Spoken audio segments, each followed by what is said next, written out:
చూసారా? వంకాయ దమ్ బిర్యానీ. నాకు నాన్ వెజ్ తర్వాత అంత ఇష్టమైన కూరగాయ ఏదైనా ఉందంటే వంకాయ. రోజు పెట్టినా తింటాను. కానీ రోజు తింటే కనుక దీనివల్ల ప్రాబ్లమ్ కూడా ఉంటుంది. అందుకని రోజు తినలేము. ఇప్పుడైతే మాత్రం బిర్యానీ చేసుకున్నాను, తినేస్తాను.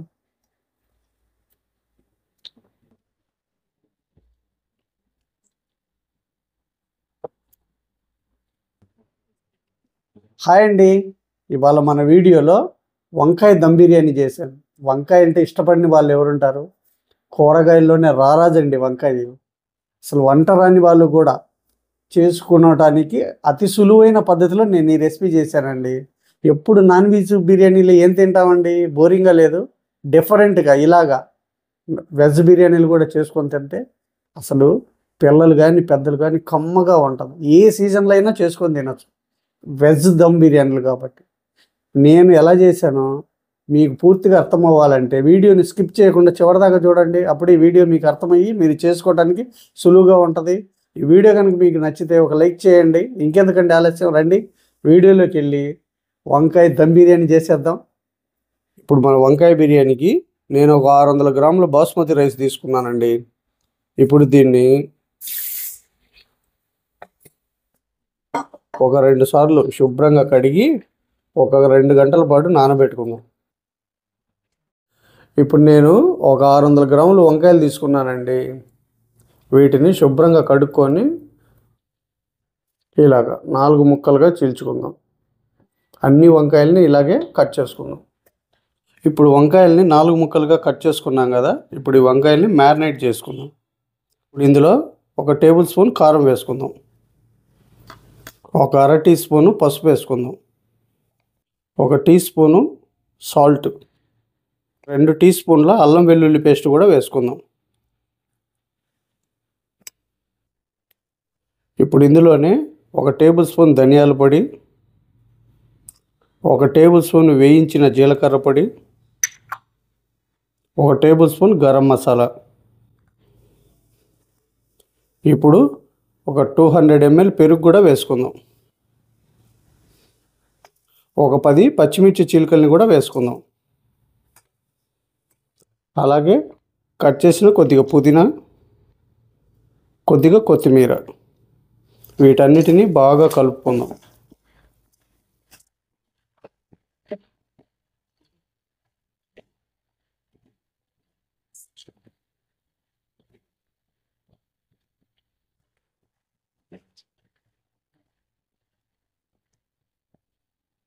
ఒక 3 టేబుల్ స్పూన్ల కుకింగ్ ఆయిల్ కూడా యాడ్ చేసుకుందాం.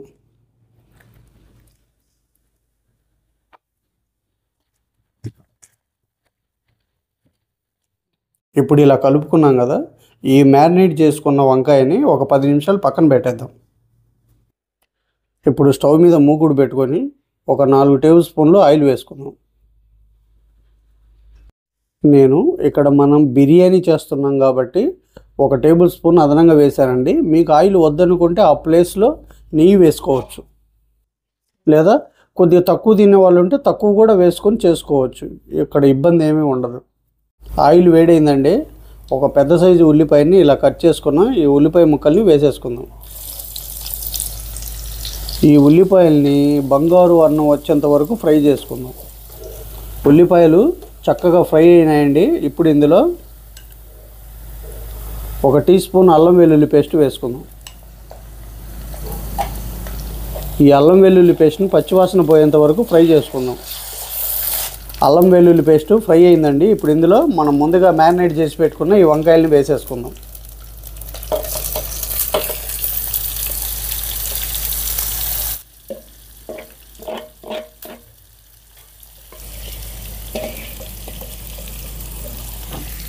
ఒక 30 గ్రాముల ఎండు కొబ్బరి పొడి, ఒక 50 గ్రాముల జీడిపప్పు పొడి,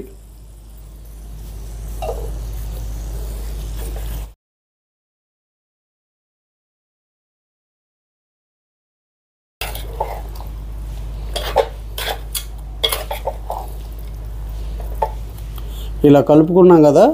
ఇప్పుడు ఈ వంకాయల్ని స్టవ్ని లో ఫ్లేమ్లో పెట్టుకొని ఒక 10 నిమిషాలు ఉడికించుకుందాం. 10 నిమిషాలు అయిపోయిందండి. వంకాయలు 40% బాయిల్ అయినాయి. ఇప్పుడు దీన్ని తీసి పక్క పెట్టేసుకుందాం.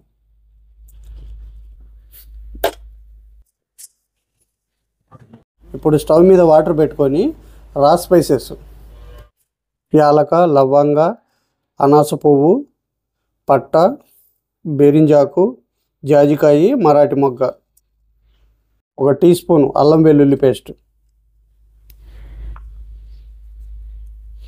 కొద్దిగా పుదీనా, కొద్దిగా కొత్తిమీర, సాల్ట్. సముద్రపు నీళ్ళంత ఉప్పగా ఉండాలండి, ఒకసారి మీరు చూసుకోండి. మనం తీసుకున్న రైస్కి 2 వాటర్ అదనంగా తీసుకోవాలండి, అప్పుడే రైస్ పొడి పొడిలాడుతూ వస్తుంది. మనం లేట్ అవుద్దని చెప్పేసి తక్కువ నీళ్ళల్లో ఉడికేస్తే బిర్యానీ పొడి పొడిలాడుతూ రాదు, మెతుకు మెతుకు అతుక్కుంటుంది అనమాట. వాటర్ మరుగుతున్నాయండి. ఇప్పుడు మనం 2 గంటల ముందు నానబెట్టుకున్న ఈ బాస్మతి రైస్ని వేసేసుకుందాం.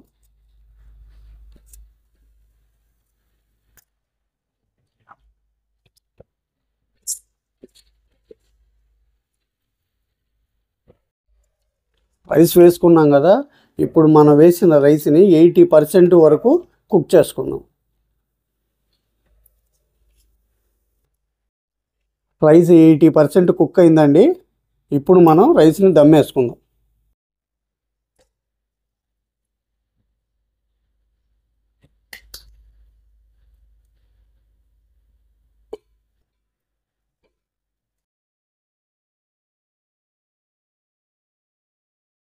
ఇప్పుడు ఈ వంకాయల్ని ఇలాగా పేర్చుకుందాం.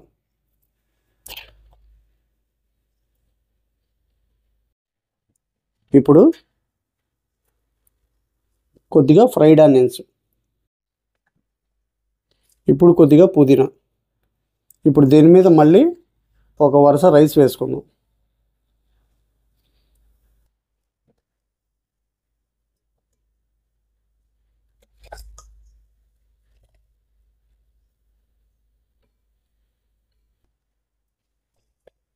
ఇప్పుడు ఈ మిగిలిన వంకాయల్ని కూడా దీని మీద పేర్చేసుకుందాం.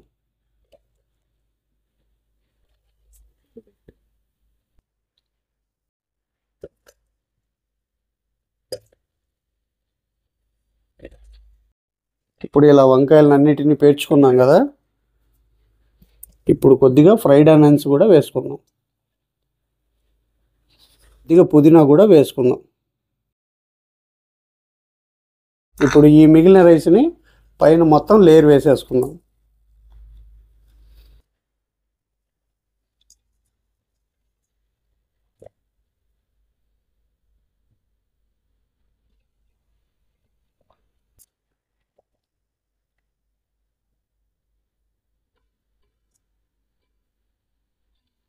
ఇలా వేసుకున్నాం కదండి, ఇప్పుడు కొద్దిగా పుదీనా చల్లుకుందాం.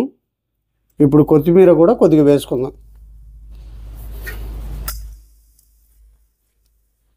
అలాగే జీడిపప్పును కూడా వేసుకుందాం.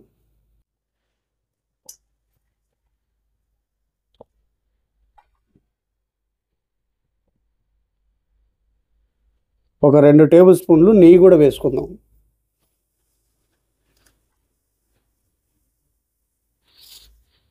కొద్దిగా కుంకుమ పువ్వు కూడా వేసుకుందాం.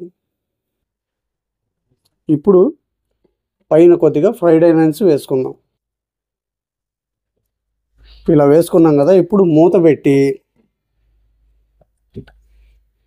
ఇప్పుడు స్టవ్ని సిమ్లో పెట్టుకొని పైన కొద్దిగా వాటర్ పోసి ఇలా బరువు పెట్టేసి 10 నిమిషాలు దమ్మేసుకుందాం. 10 నిమిషాలు అయిపోయిందండి. ఇప్పుడు స్టవ్ ఆఫ్ చేసుకుందాం. ఒక 10 నిమిషాలు కదల్చకుండా ఇలాగే ఉంటే ఆవిరంతా పోయి మన బిర్యానీ పొడి పొడిలాడుతూ వస్తుంది. 10 నిమిషాల తర్వాత మీకు బిర్యానీ ఎలా వచ్చిందో చూపిస్తాను. నిమిషాలు అయిపోయిందండి, మీకు బిర్యానీ చూపించేస్తాను. వావ్, చూశారు కదా,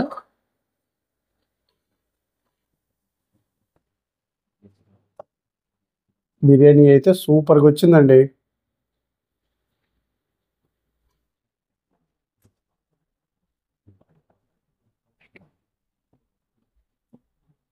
ఒక్క మెతుకు కూడా అడుగు పట్టకుండా మన బిర్యానీ వచ్చింది. ఎంత పొడి పొడిలాడుతూ సూపర్గా వచ్చిందండి. చూసారా? వంకాయ దమ్ బిర్యానీ. నాకు నాన్ వెజ్ తర్వాత అంత ఇష్టమైన కూరగాయ ఏదైనా ఉందంటే వంకాయ. రోజు పెట్టినా తింటాను, కానీ రోజు తింటే కనుక దీనివల్ల ప్రాబ్లం కూడా ఉంటుంది. అందుకని రోజు తినలేము. ఇప్పుడైతే మాత్రం బిర్యానీ చేసుకున్నాను, తినేస్తాను.